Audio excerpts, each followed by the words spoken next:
Hello, and on today's episode, I'm here with Marcelo Garcia Casil of Maecenas. How are you today? Hi, Jason. I'm doing well. Thanks for having me here.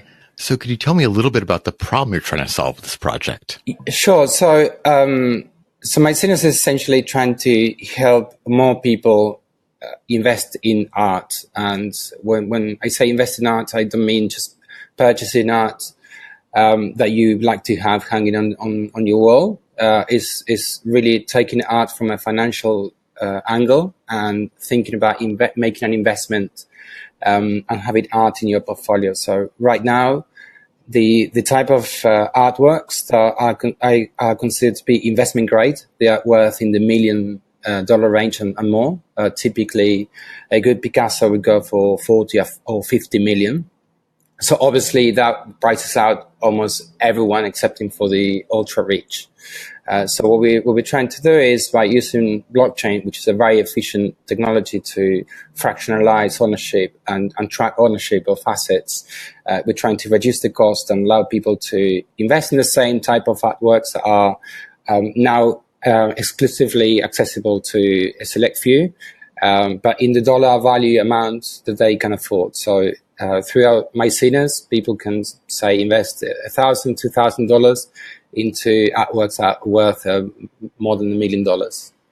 And is the system running right now? Yes. So we launched the platform back in June, so only a few months ago, and we successfully launched and completed our first auction just 1 month ago. So we closed the sale of 30% of a painting by Andy Warhol, and the exercise raised around $1.7 million.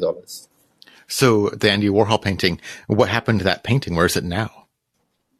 Right. So the painting is owned by a gallery based in London, and because of its high price tag, it's actually in safe storage in a vault in Switzerland. So it's still there. It hasn't moved, and that's actually part of our strategy. To not have to relocate artworks because that's quite expensive, it's risky, and risk attracts a higher insurance premium. So to keep the costs down for everyone, we typically do not require the artwork to be relocated. But over time, once we just launched, so we only have one painting in the platform, but over time, once we have dozens of paintings, we are thinking about bringing that collection into museums so that people can enjoy them and can see them for real, and they can feel a connection with the artwork that they own. Okay, that's good. My biggest concern was the safety of the art, just because it's so expensive, but yet so fragile. It's nice to know it's being held secure. Exactly. So, it requires significant expertise to be able to look after artworks properly. It's not just getting damaged by an accident, but it's also having them in a storage that has the right humidity, the right amount of light, and so on. So there's purpose-built facilities to store valuables, and typically in some cities these storages are in what is called free ports, which are areas within airports, which makes them tax efficient for the owners. So transacting in those assets does not attract any tax. So the problem seems to be that people really can't get any investment in these major pieces of art. So how exactly are you solving that? How do I get in on this? Right. So, the investing through our platform is actually fairly simple. So all you need to do is sign up at maecenas.co, which is our website. And if you have any experience signing up to a crypto exchange, so it will be very similar. So you need to provide your personal details, proof of ID and proof of where you live, so that we can do basic KYC, AML checks just to be compliant with regulations. And once your account is approved, then you can log in and you can browse the artworks that we have available on the platform. You can look at all the pricing information of the artwork. You can also look at all the provenance and due diligence documentation that we produce. So we do physically inspect the artwork. We produce what's called a condition report. We take photos front and back. We also provide documentation around the insurance policy, certificate of storage. So essentially all the documentation they need to have available, so you have peace of mind that the piece is authentic, that is in good condition, in a safe place, and so on.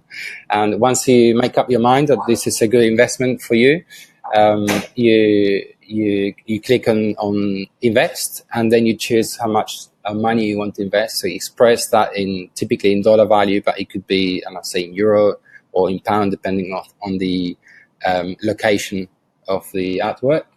And in our first version, because we just launched, we only accept cryptocurrencies at the moment. So the first auction that we concluded, it was run on Bitcoin, Ether, and ART, which is our own token. But we are in the process of implementing a fiat gateway, so the people who don't have cryptocurrencies or they don't want to spend their cryptocurrencies, they can still invest using the local currency. In this fractional ownership, is this about a specific painting or a collection of paintings or other art, probably? So initially, this is a bit of a journey, right, that we need to go through. The ultimate objective is that as an investor, we want to give you the freedom to choose exactly what type of works you want to invest in, what type of artist or which artist you prefer to invest in, and so on. So right now we only have one painting, so the tokenization is on an individual artwork basis. But over time, say once we have a number of works by Warhol or a number of works by Picasso, then we envisage creating legal structures around them, so sort of like funds. So you could say, okay, I am keen on having some Picasso or some Monet in my portfolio. I don't know enough to be able to choose exactly which works, but I know enough about the value, long-term value properties of these artists, so I want to invest in that artist. So you go and just invest in the artist. Whereas the more sort of sophisticated type of investors, the ones who know they can use the knowledge to have an edge, they may want to choose exactly which works they want to invest in, because they may know that certain works will have higher appreciation potential than others. And you plan to eventually sell these paintings? Right, so that's the interesting part. So we do not own the painting. So the platform is actually just a marketplace. So similar to how Uber doesn't own any cars. It simply connects the drivers with riders. So we don't invest in any of the artworks. Our job is to select and curate and verify that every piece of art on the platform is legitimate and is good investment. But we don't retain ownership. So what we do is we create a structure so that for someone invested in art, they don't necessarily need to wait for the physical work of art to be sold to make a profit, because they own tokens linked to the piece of art, which is like owning shares in a public traded company. They can exit their positions and realize the profit by simply trading on the exchange with other investors. So you don't need to wait as an investor for a physical sale. However, this may happen, and if there's an external buyer, so someone who's not part of the platform, and maybe a collector, maybe a museum who wants to physically acquire the piece of art, then they will have to make an offer to investors on the platform. Typically, that will have to attract a premium over the latest traded price, and it will be at the discretion of the investors to accept it. So what have been some of the biggest challenges of making the system work? Well, there's quite a few. So unlike other sort of blockchain tech startups, we touch to very sort of sensitive areas. One is finance.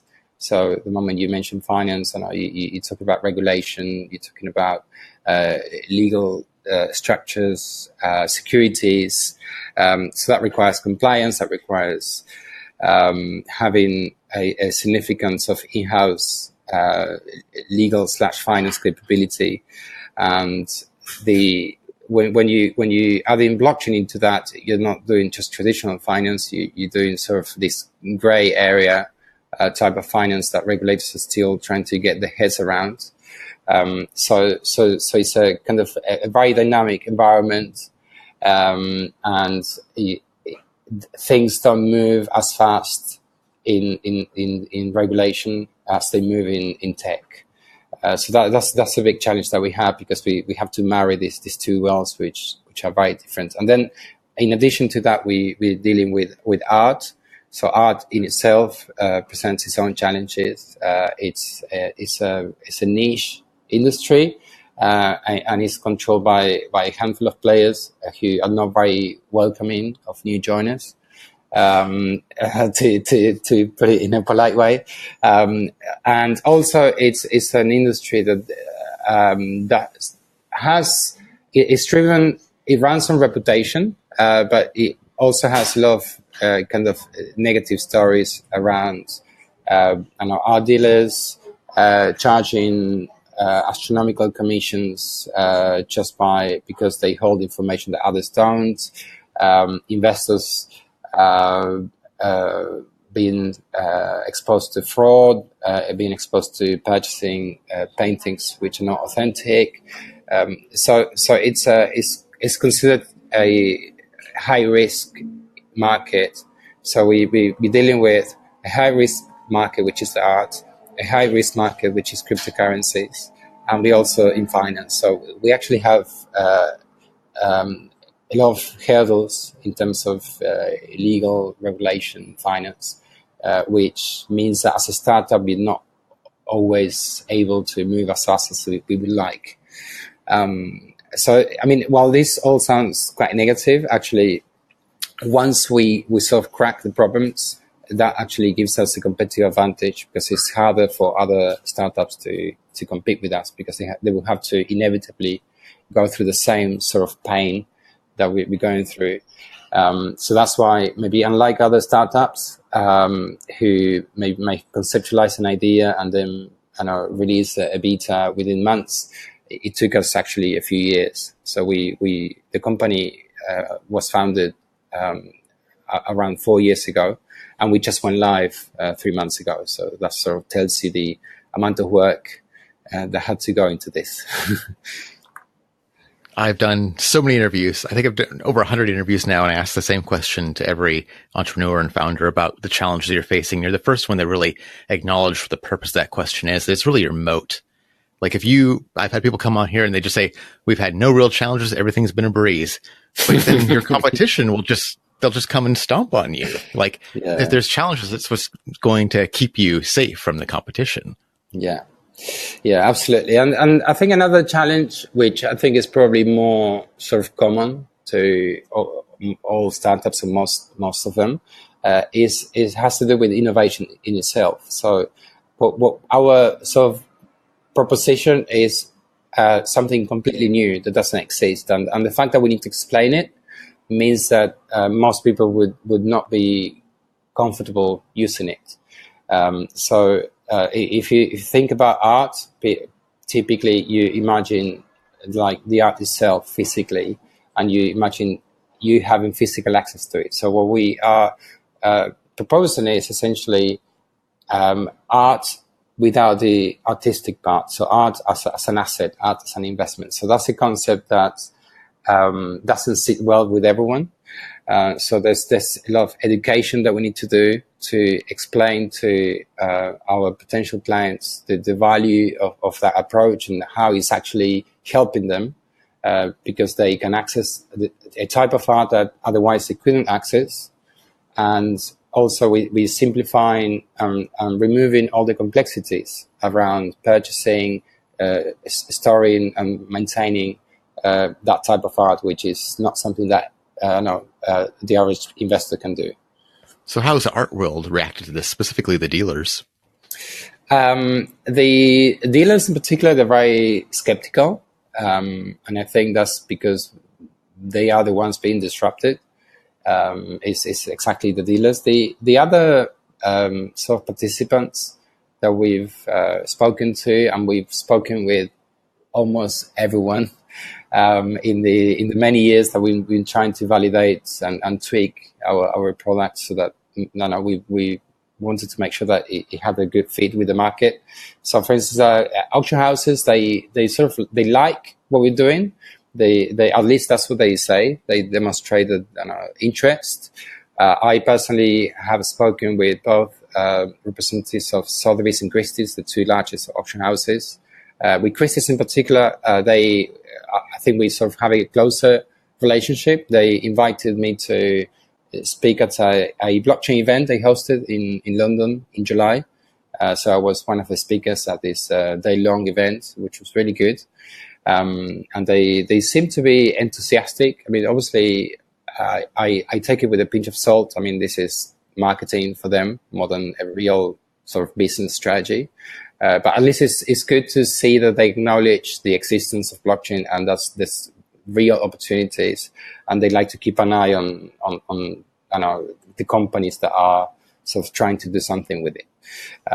Galleries, I think they are more genuinely excited than auction houses, because galleries typically suffer from being in a position where they don't have a lot of leverage to negotiate, and they really struggle to sort of reach out to a global audience. It's very expensive, and there's no kind of standard way of promoting the art that you have. So most of them still rely on art fairs, which require physically shipping some of the works they have into another location, being in this exhibition for a few days, hoping that you will sell some of the work. So it's very much sort of old-fashioned in the way they're not really leveraging the digital sort of age.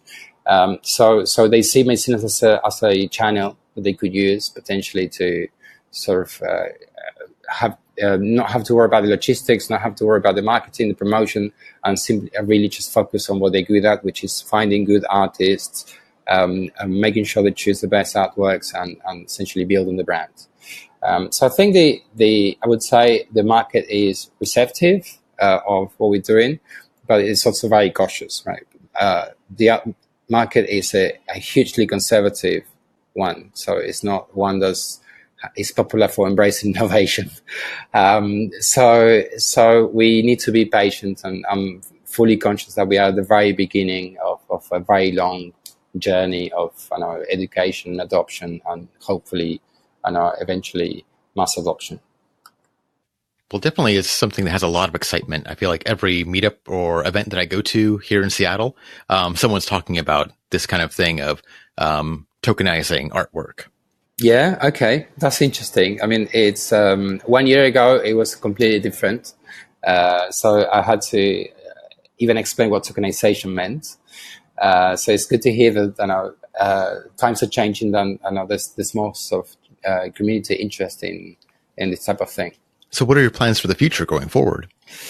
Well, so now that we sort of successfully completed our first and so far most important milestone, which is to have a live product, which is not something that all startups can claim. So for us, it's very important. Also, we have revenue. So we monetized our first transaction, and we completed it successfully. There were no technical issues and generally no problems. I mean, minor sort of glitches here and there, but nothing significant. So we got happy with the first result, which for all intents and purposes, it was a bit of a pilot or experiment, because it's something that we did for the first time with a real asset, with real money. So now that's kind of out of the way. We want to focus on scalability. So since we closed the ICO, which was almost exactly 1 year ago, we closed it on the 5th of October, 2017. So almost exactly 1 year ago. We really rushed to use the funds that we raised from the token sale to bring the product to market. And as I said, rushing for us is not the same sort of type of pace that it could be for a purely tech startup because of all the issues around regulation and so on. But we managed to go live and complete the first transaction in a fairly good amount of time. 1 year for us, is pretty good. But in having to rush, we had to cut corners, and we didn't necessarily build things to scale. So now we want to do exactly that. We want to sort of take the time to really think about the next sort of 2-3 years in terms of strategy, and create structures not just on the tech front but also on the legal and finance front, so that we can really scale up and have, instead of hundreds of users, we can have thousands or tens of thousands, and we can process a multitude of auctions at the same time. So one of the constraints that we had with the first auction was due to the manual nature of many of the processes that we do. For instance, KYC, we did all the checks almost manually. We do use services like Thomson Reuters for the lookups, but looking at details and the documentation is still done by a person. So we were constrained in the number of investors that we could accept. We didn't want to leave sort of questions unanswered or customer queries sort of sitting there in the backlog for too long. So we worked out that we could only provide a good service to about 100 people with the limited resources that we have. So it was a fairly small exercise. So we want to be in a position, say, in 6 or 12 months, so that we can accept potentially a limited number of users, because we have a platform that scales and it can grow without being sort of constrained by manual processes. So automation, looking at scalable legal structures, and looking at maybe even using AI for certain things like recognizing the picture of a person in the passport and matching it with names and stuff like that. Well, it's a really, really fascinating project. Is there anything I should have asked you that maybe I missed? Well, a question that typically people ask me is like, what's the next painting? And disappointingly, my answer is always like, I'm not allowed to tell you. But what I tell them is, which is true, is our sort of positioning within this segment, within the art market, is to really bring the otherwise unaffordable, inaccessible type of art. We do have actually a very long pipeline of works. It hasn't been hard for us to convince collectors to use our platform to raise funds.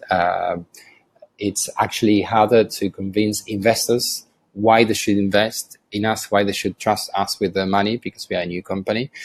So we do have a very good and attractive sort of pipeline of works of artists such as Picasso, Monet, Rembrandt. And we also are looking at some contemporary artists that have works in the $1 million range. So don't want to say any names because there's very few, and I would sort of reveal it, and I shouldn't. But if you are someone who like the concept, who are excited about being the owner of a fraction, even if it's tiny, of a work of an instantly recognizable artist, then keep an eye on our progress. Maybe sign up because we have a lot of exciting things coming in the next few months. Well, thank you so much for coming on the show today. Yeah, no, thanks for having me. I really enjoyed the interview. You are a podcast listener and you're interested in crypto. Otherwise, why would you be listening to this show, right? Have you tried looking for new crypto and blockchain podcasts to listen to? If you've used Google, then you've probably found a whole bunch of clickbait articles. Top 10 lists that just list the same podcasts over and over again. And most of those podcasts aren't even active anymore. If you use iTunes, then you probably got a whole bunch of irrelevant results. The iTunes search function is absolutely awful. It's kind of like using Alta Vista in the 1990s. Keyword stuffing has made it almost unusable. So I made a site to fix this problem. Just go to crypto.podcastlist.net.